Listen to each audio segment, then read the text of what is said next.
Merci. En tout cas, tout d'abord, je tiens à remercier les collègues du ministère de l'Intérieur pour l'invitation, pour participer à ces assises véritablement importantes et qui traitent évidemment d'une thématique qui est capitale pour le développement de notre pays. Et je pense que l'expérience de l'INDH, les perspectives du travail de l'INDH est une véritable aujourd'hui opportunité pour injecter suffisamment effectivement d'efficience et d'efficacité dans l'évolution de notre système éducatif.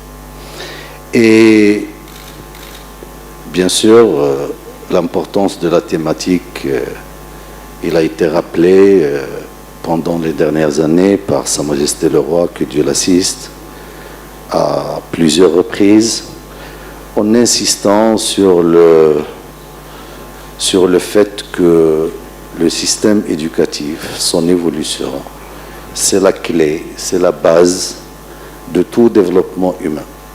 Et tout cela a été couronné par les conclusions de notre modèle. Et pour parler un peu de l'accompagnement de la politique publique éducative en matière de financement, en matière des choix au fil des années, il est véritablement important de rappeler quelques chiffres. Tout d'abord, entre 2001 et 2014, plus de 450 milliards de dirhams ont été mobilisés pour l'éducation nationale. De 2015 à 2022, près de 410 milliards de dirhams. Le budget du ministère, pour avoir une idée un peu plus claire, de voir l'accroissement, il est passé de 21 milliards en 2001 pour atteindre plus de 62 milliards de dirhams en 2022. Donc au départ, bien sûr, on inclut la masse salariale, qui est une composante essentielle. Et après, on a vu quand même que les moyens ont été triplés. Pour retenir les grandeurs, on est dans une logique d'affectation de 5 points de PIB et de plus de 20% du budget général de l'État. Voilà, donc tout cela a été accompagné politiquement et volontairement en matière de fonctionnaires, d'enseignants, de postes budgétaires, si on veut rester fidèle au jargon budgétaire. Et d'une manière globale, le ministère a bénéficié donc d'un taux de remplacement des départs à la retraite de 200%. On remplace les départs et pratiquement on double donc le nombre. Et ceci, évidemment, il a impacté la masse salariale qui a évolué de 26%. Ça veut dire plus de 10 milliards de dirhams, et 10 milliards c'est presque un point de PIB, entre 2015 et 2022. Pour avoir le topo des choix. Malheureusement, et donc avec tous ces efforts, aujourd'hui le constat, tout le monde l'a décrit. Au début, c'était le mot d'ouverture du monsieur le ministre de l'Intérieur. Le constat aujourd'hui, il est caractérisé par un certain nombre de fragilités et qui caractérise une seule chose ou un principe ou un fil conducteur au fil des années. C'est le grand décalage entre les efforts budgétaires importants. Évidemment, toute chose reste relative et les bonnes comparaisons sont celles qui se font sur la base du PIB et du budget général de l'État. Il faut surtout s'écarter des comparaisons qui interpellent les montants en absolu et les comparaisons qui interpellent le coût par élève ou étudiant un peu partout dans le monde. Et donc, malgré tout cela, on peut aujourd'hui, les résultats ou le constat, les chiffres sont là. Il y a à peu près 75% qui bénéficient de la scolarisation obligatoire.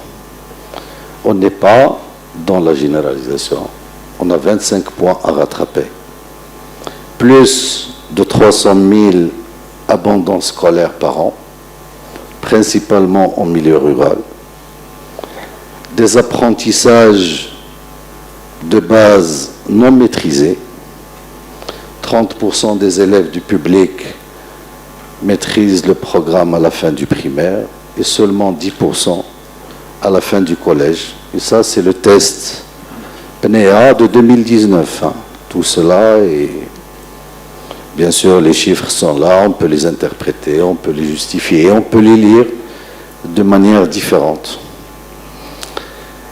Seulement 25% donc, des élèves aujourd'hui participent au parascolaire. Et puis, bien sûr, les résultats obtenus au niveau des tests internationaux font ressortir que 24% des élèves marocains ont le niveau de compétence minimum en mathématiques, 77e place sur 79 pays qui ont fait l'objet de tests, et 27% en lecture. Tout cela pour dire que malgré tous les efforts, à mon sens, c'est le véritable message. Et ça nous interpelle toutes et tous de se poser les questions autrement. Et que, évidemment, que l'effort budgétaire relatif, évidemment, aux possibilités de notre pays, n'est pas un moyen suffisant pour, évidemment, parfaire notre système éducatif. Et je pense qu'aujourd'hui, la stratégie qui a été mise en place et que on a fait attention, on a évidemment mis le doigt sur le fait que l'apprentissage, c'est le véritable problème, c'est la véritable lacune. D'ailleurs, c'est un phénomène universel. Il est mondial, il diffère d'un pays à l'autre, mais chez nous, donc je pense que la stratégie dans laquelle le ministère se met aujourd'hui met ça en relief. Et donc, et pour rappeler un peu, bien sûr, l'histoire de nos réformes, avant de passer à la suite et de voir qu'est-ce qu'on peut évidemment faire. Parce que le système, il est passé quand même par des étapes de réforme. On est passé par un plan d'urgence. On passe maintenant à la réforme globale et qui, comme j'ai dit, met de l'élève, de l'enseignant, l'apprentissage, la véritable feuille de route, et qui nécessite, je le rappelle, une augmentation annuelle budgétaire de 5 milliards de dirhams annuellement, donc d'ici 2027. Entre 2023 et 2027, on a fait le choix donc d'augmenter ce budget, d'accompagner cette réforme qui met l'élève, l'établissement et l'enseignant au cœur de l'action. Et j'espère que cette fois-ci, on sera donc au résultat et au rendez-vous pour atteindre les objectifs escomptés et que, évidemment, l'allocation de tous ces moyens financiers, budgétaires, qui devient rare, je ne veux pas parler du contexte, je ne veux pas parler des difficultés, des perturbations et de toutes les turbulences qui accompagnent notre exercice budgétaire d'une manière globale. Mais tout cela pour dire que l'éducation fait partie donc de nos choix stratégiques, que ce soit au niveau du gouvernement, au niveau de l'État, suite évidemment aux orientations royales à plusieurs reprises. Et pour finir, moi je pense que l'enseignement, bien que, comme j'ai dit, la feuille de route avec Shakib, avec le ministère aujourd'hui, il est bien tracé, il connaît son démarrage, on passe à la vitesse supérieure à partir de l'année 2023, mais sa réussite restera quand même tributaire d'une ambiance sociale globale, d'une réforme globale. On ne peut pas aujourd'hui concevoir la réforme du secteur éducatif sans qu'on se pose les véritables questions par rapport au contexte socio-économique des familles, surtout les familles au monde rural, comme j'ai dit, où la déperdition elle est notoire, elle est significative. On ne peut pas aujourd'hui réussir la réforme si on n'interpelle pas les capacités et l'environnement de vie de ces familles.